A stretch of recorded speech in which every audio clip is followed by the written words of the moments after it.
Right, MGB GT. This is a G-Reg, 1968-69. This is a non-overdrive model.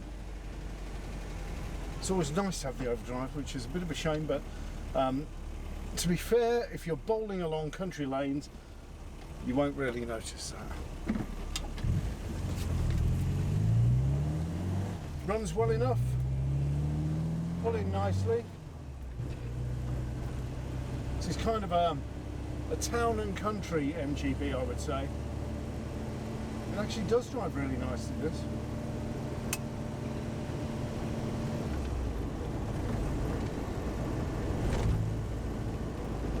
No undue noise, no rattles, nothing like that. The interior, I think, has been retrimmed at some point. It's not an original material. Same with the door cards.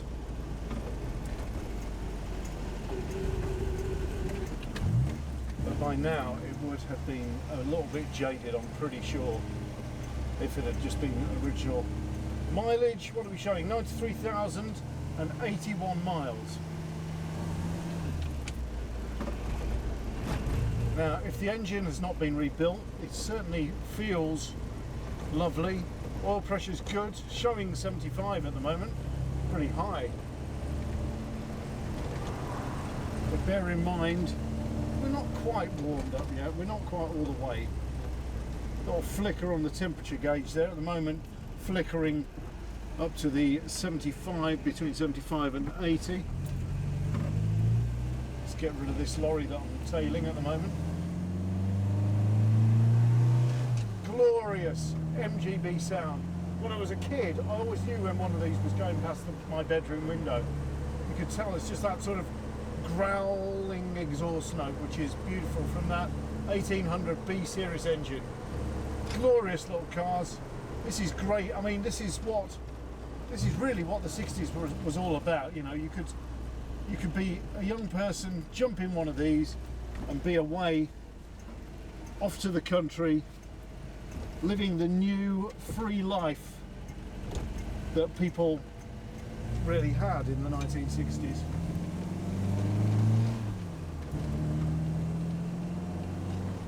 Yeah, a lovely little car.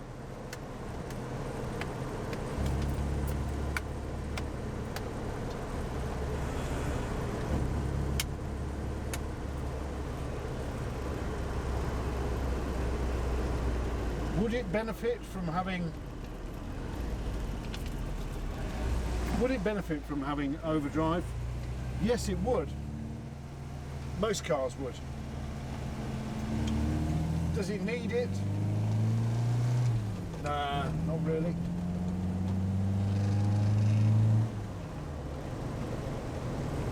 But I'm bowling along here. It's doing quite nicely. Let's take it out onto the bypass.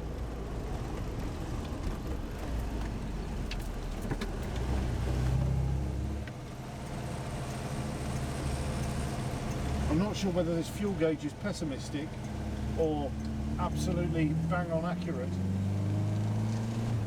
If it's bang on accurate, I'm in trouble.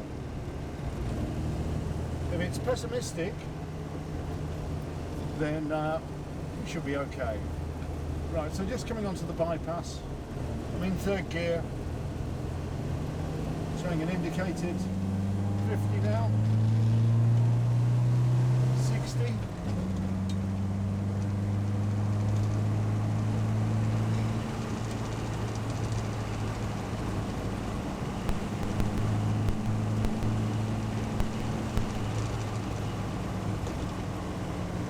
Really, that doesn't sound bad at all. Again, it's a nice way to travel around. You'd be absolutely fine in town and country drives.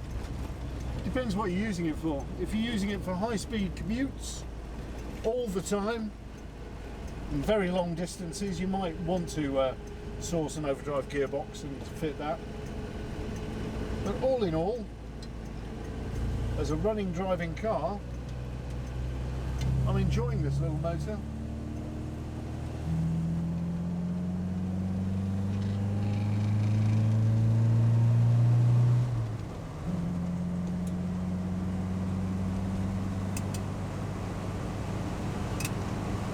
2-speed wipers are working. More than I can say for my Jensen 541. Wipers work, but only 1 speed.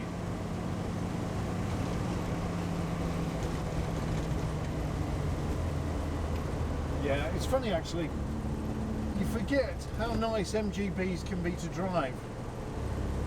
For years, you know, young guys in the 1970s, of which I was one, used to think, or, you know, I was a schoolboy, I used to think, wow, MGBs, those are fast sports cars. I think people have that impression still. Don't expect a fast sports car. It's an MGB GT, it's a Grand Tourer. It's supposed to go on good, lovely, beautiful, you know, winding journeys in these things. And that's what this is good for.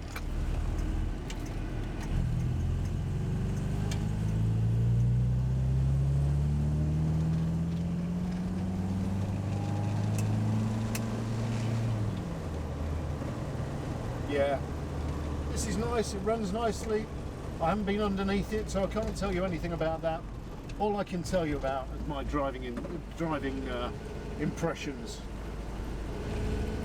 The seat, it's a little bit slack under my substantial bottom here. I don't know whether that's my substantial bottom or whether it's the seat itself, but it could maybe do with a little bit of support putting back into there. Doesn't seem bad on the passenger side. Like I say, it's presentable in here. Not everything is original, but then, do you know, not everything is original, but there's enough of it that's original so that you can absolutely enjoy it. If you want to do the rest of it, well, you can.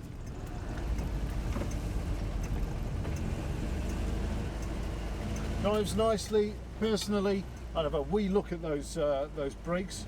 I mean, it might be a little bit on the spongy side, so a bit of adjustment there, just checking them over. That would be my recommendation. Sitting idling nicely, nice place to be. Yeah, I forgot that I liked MGB GTs.